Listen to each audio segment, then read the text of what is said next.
Baik, terima kasih calon gubernur nomor urut 1. Dan kini kita beralih ke pertanyaan selanjutnya untuk calon gubernur nomor urut 2, Bapak JJ Wiradinata. Kepada panelis, Bapak Wawan Gunawan, kami persilakan untuk mengambil subtema di dalam fishbowl dan memperlihatkan undian ke kamera, moderator dan juga hadirin. Huruf F. Huruf F. Baik, masih tersegel. Subtema toleransi beragama. Masih terjaga kerahasiaannya.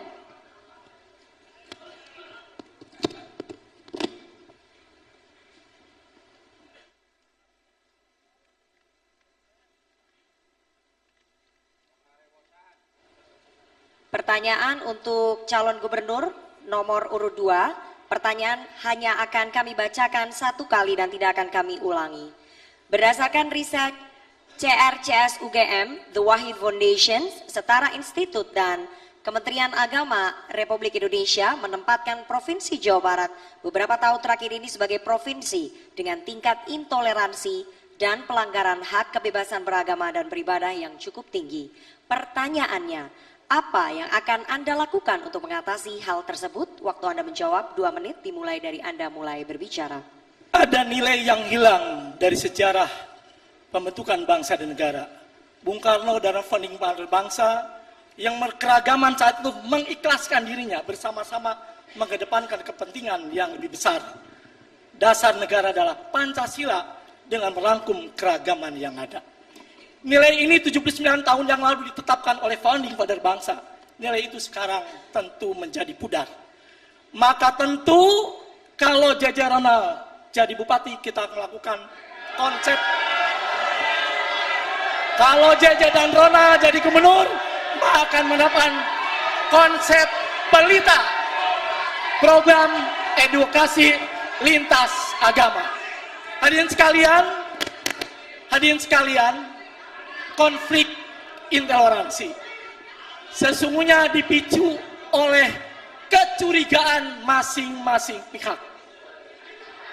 Konflik agama dipicu oleh sesuatu yang masing-masing curiga pada masing-masing agama. Kalau menempatkan kepercayaan, kalau menempatkan saling menghargai dan kehormatan, pasti toleransi itu tidak akan terjadi, hadirin sekalian. Hadirin sekalian, kalau FKUB sekarang ada di kabupaten, itu adalah yang bersifat elitis. Maka kalau JJ Rona mendapat mandat, FKUB berada di tingkat yang paling bawah, terutama yang keragamannya begitu sangat majemuk. Itu yang akan kita lakukan, dan tentu bupati, gubernur, pemimpin di tingkatannya hadir untuk memfasilitasi, mendorong itu, karena itu adalah sesuatu yang penting, sesuatu yang sangat fundamental bagi kehidupan berbangsa dan bernegara. Baik, terima kasih. Sekali lagi kami ingatkan kepada para pendukung untuk tetap menjaga ketenangan. Karena kalau sampai tidak tenang, pasangan calon Anda tidak mendengar dengan jelas, maka akan merugikan pasangan calon gubernur dan calon wakil gubernur yang Anda dukung. Terima kasih atas kerjasamanya.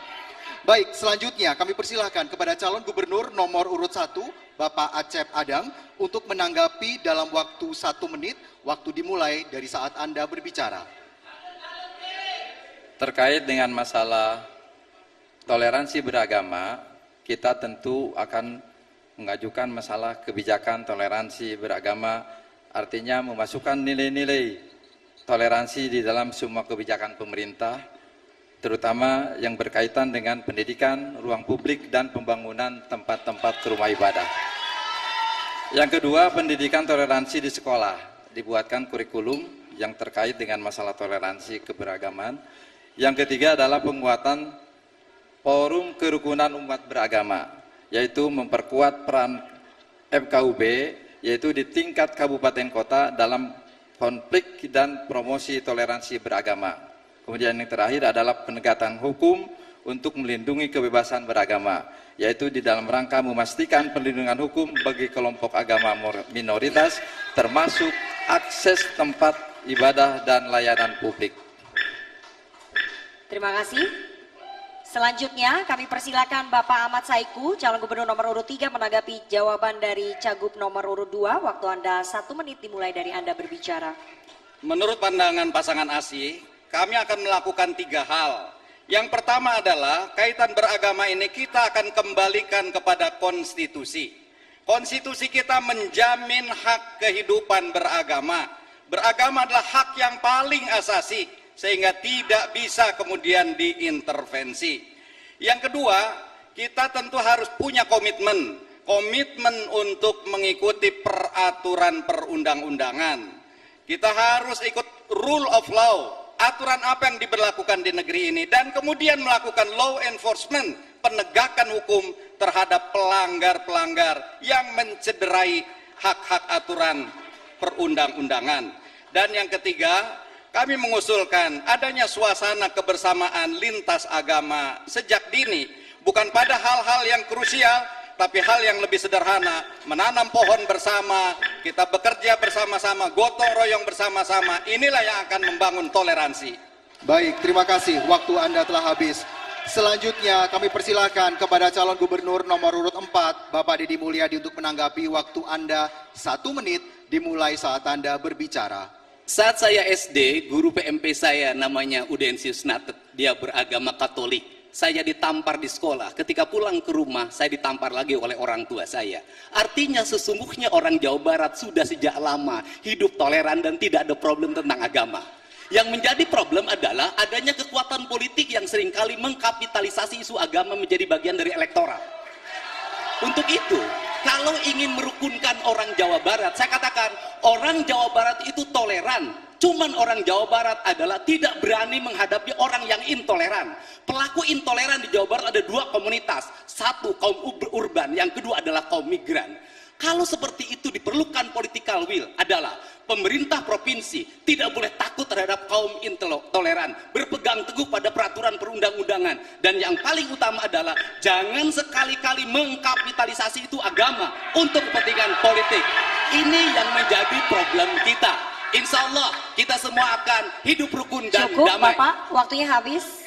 Selanjutnya kami berikan kesempatan kepada Bapak JJ Wiradinata, Cagup nomor urut 2, merespon tanggapan dari calon gubernur nomor 1, 3, dan 4. Waktu Anda 1 menit dimulai saat Anda berbicara.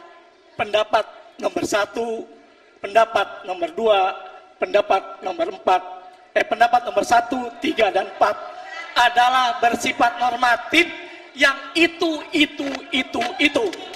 Tetapi seyogyanya tetap saja intoleransi kekerasan tetap berjalan dengan seperti yang kita saksikan yang disampaikan oleh panelis hadirin sekalian.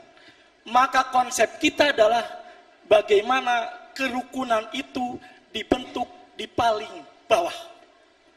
Di tempat-tempat yang keragaman itu luar biasa. Mungkin sudah di tingkat RW, mungkin di tingkat desa, dan mungkin di tingkat kabupaten.